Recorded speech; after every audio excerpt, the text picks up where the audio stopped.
Les bons conseils du bricolage, et fini la galère.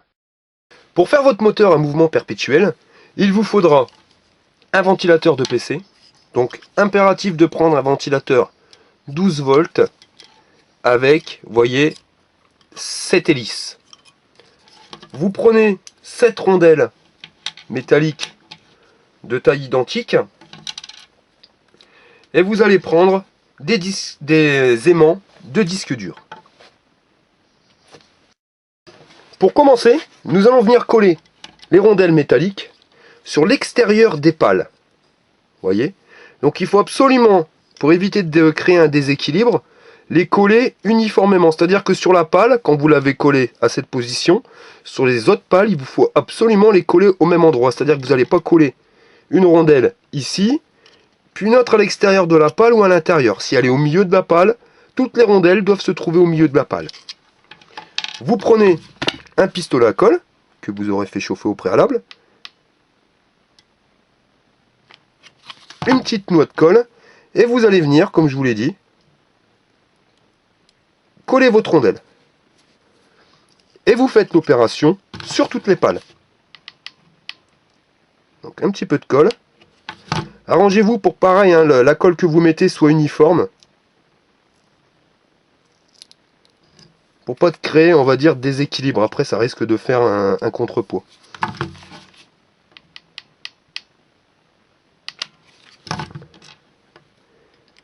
Et vous répétez l'opération sur toutes les pales. Voilà, donc les rondelles métalliques ont été collées, comme vous pouvez le voir. Maintenant, nous allons coller les aimants. Alors sur les aimants, il est impératif, donc c'est de récupérer des aimants de disque dur. Pourquoi? Parce que vous avez la même magnétisation. D'en récupérer donc 3 entiers et un quatrième que vous auriez coupé en deux. Vous voyez? Coupé en deux. Donc vous allez prendre le premier des plus gros aimants et vous allez venir le coller sur un coin. Vous voyez? Donc il faut absolument pas qu'il touche les hélices, mais qu'il soit assez près pour attirer le champ magnétique. Donc vous allez venir mettre votre colle et appliquer votre premier aimant comme ceci sur le ventilateur. Donc veillez bien à ce que ça ne touche pas. Hein. Vous voyez, on commence déjà à voir le mouvement. Ensuite, comme vous pouvez l'observer, c'est pour ça qu'il est impératif d'avoir des ventilateurs à 7 pales, vous allez voir que les pales sont décalées par rapport au coin. Et bien ça va nous servir. Vous allez reprendre un deuxième aimant complet. Vous allez combler de colle dans le deuxième coin. Et vous allez poser votre aimant à l'identique. Vous voyez, on le fait juste dépasser un petit peu. Ça ne touche pas. Là, on commence à voir qu'il manque pas grand chose pour que ça se lance.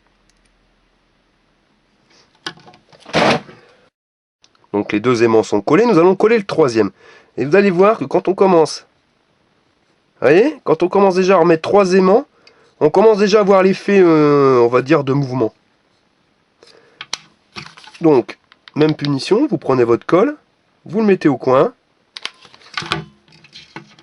et vous superposez votre aimant.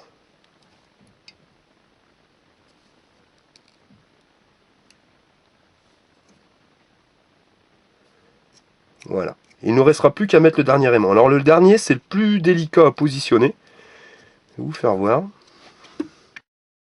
Donc le plus délicat des aimants, ça va être le quatrième, donc le demi-aimant. Pourquoi demi? Pour qu'il y ait un champ magnétique qui soit inférieur aux autres. Parce que si vous avez un champ magnétique qui va être identique sur les 4 coins, au bout d'un moment, votre moteur va s'arrêter. Donc là, le plus délicat, c'est vraiment de le positionner. Donc vraiment être sûr qu'il soit positionné aux 3 coins pour les 3 aimants, les 3 premiers aimants. Et ensuite, avec votre aimant, vous allez venir vous rapprocher tout doucement donc des rondelles. Comme je vous dis, hein, c'est pas le plus facile. Donc vous approchez. Hein, et quand on retire, regardez, ça s'arrête. Voilà. Donc vous voyez, je crois que sur le centre, ça devrait être bon. Donc on va recommencer. On l'approche. Ouais. Et c'est vraiment à l'impulsion.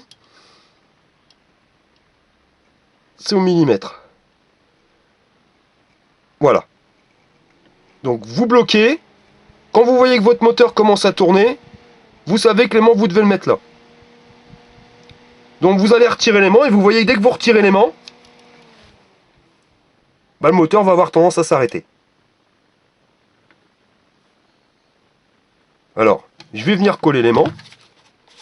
Donc vous positionnez. Voilà. Et ça devrait marcher. Voilà. Donc bien le positionner. Et voici, vous voyez, votre moteur perpétuel est maintenant créé. Voilà, donc votre moteur tourne. Vous allez le poser sur la table pour être sûr que vos aimants sont bien réglés, parce qu'il y arrive, hein, je ne vais pas vous mentir, sur ce tuto, j'ai dû recommencer 4 fois au niveau des aimants, parce qu'il suffit juste qu'il y ait un des aimants qui soit pas bien positionné, et votre moteur va prendre du retard et va finir par s'arrêter. Donc vous faites le test, vous le posez. Désolé pour le petit bruit de vibration, mais vraiment il faut regarder. Hein. Ouais, c'est bon, ça fonctionne. Donc une fois que vous avez calé les aimants sur votre ventilateur, il vous restera plus qu'à exploiter, on va dire, le courant qui sort de la fiche. Parce que c'est l'effet inverse, c'est-à-dire que si votre moteur tourne, bah, il crée du courant, il devient un générateur. Un moteur où vous injectez du courant, il tourne, c'est un moteur. Quand ce moteur tourne, mais qu'il n'a pas de courant, c'est lui qui va créer son propre champ magnétique et qui va créer le courant. Il devient un générateur. Donc pour convertir en 220, parce que n'oubliez pas que on a utilisé un transformateur de 12 volts, enfin un moteur de 12 volts, il va nous falloir un transformateur de 12 volts. À savoir, comme il y a des pertes, moi je préfère utiliser, donc je sais pas si vous voyez hein, sur la vidéo, c'est un transformateur 9 volts, mais impératif, un assez puissant, donc là vous voyez 12 volts ampères, ce qui quand même permet d'avoir une bonne patate. Et en alternatif, c'est impératif. Avant toute chose, avant de le raccorder, là vous avez la prise 220. Donc logiquement vous mettez la prise 220 dans votre réseau, donc dans votre prise électrique, et vous allez convertir du 220 volts en 12 volts de sortie. Enfin, là en l'occurrence 9 volts. Là on va faire l'inverse, c'est-à-dire qu'on va injecter du 12 volts dans le secondaire du transfo, et donc en primaire il va nous sortir tout simplement du 220. Donc avant toute chose, le primaire qui ici va devenir le secondaire, vous allez le couper. Vous coupez le fil. Voilà. Vous allez le dénuder. Faites impérativement ça avant de raccorder votre transformateur. Sinon vous allez vous prendre une châtaigne, il va être sous tension, vous allez vous prendre du 220. Hein. Vous prenez, vous dénudez les fils. Et vous allez venir y raccorder une simple multiprise, une triplette, hein, ce que vous voulez. Ça sera les prises qui vous desserviront du 220. Pour éviter de prendre une châtaigne, vous voyez, vous allez venir visser les dominos directement sur la multiprise, ce qui nous permettra d'isoler le système.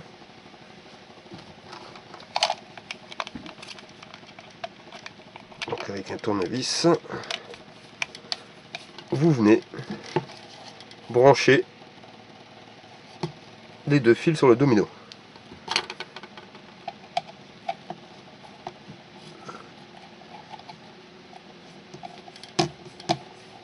Nous allons nous occuper du primaire. Donc vous allez prendre la sortie, vous allez couper le fil, venir le dénuder.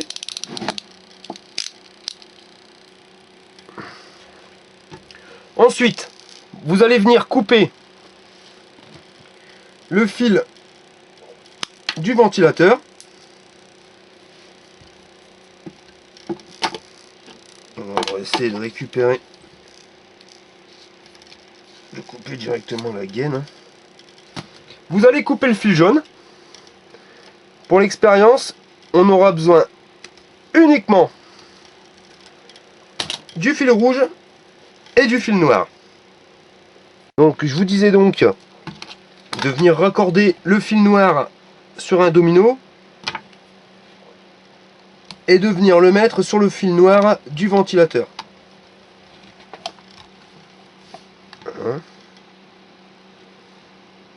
Par contre, n'oubliez pas, il est vraiment impératif d'avoir branché à la sortie du 220 un domino avec votre multiprise. Si vous n'avez qu'un appareil à raccorder, genre une seule ampoule, un seul circuit éclairage, vous n'êtes pas obligé de mettre la multiprise. Là, c'est vraiment pour la démonstration. Quand vous voyez le prix de l'électricité, c'est quand même de sacrées économies. Vous voyez? Donc là, vous avez le transfo. Et là, dans la logique, vous devez avoir 220 volts directement à l'intérieur de votre prise.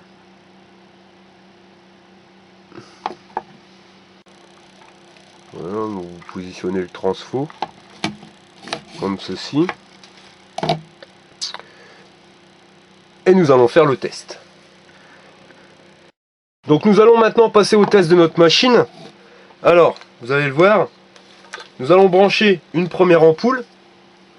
Donc ampoule que voici.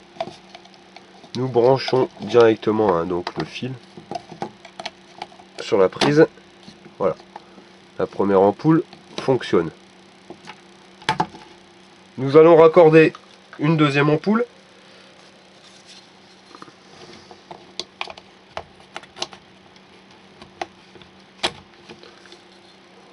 Vous voyez, les deux ampoules fonctionnent parfaitement.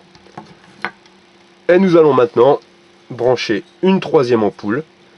Donc c'est des ampoules 70 watts. Je ne sais pas si on le voit sur la vidéo. Mais 70 watts. Donc vous voyez, 70, 140, cela c'est pas énorme. Bon, je vous dis, on peut faire facilement 1000 watts. Mais oubliez tout ce qui va être appareillage électronique. Là, l'électronique, vous risquez d'avoir des soucis. Si vous branchez un appareillage électronique, je vous garantis pas qu'il tienne un an avec ce système-là. Même si ça pourrait fonctionner, mais il y aura quand même des variations de tension. Et voilà. Nous venons de raccorder 3 ampoules. Vous voyez, très simplement. Aucune triche, aucune. 3 ampoules fonctionnent sur notre système.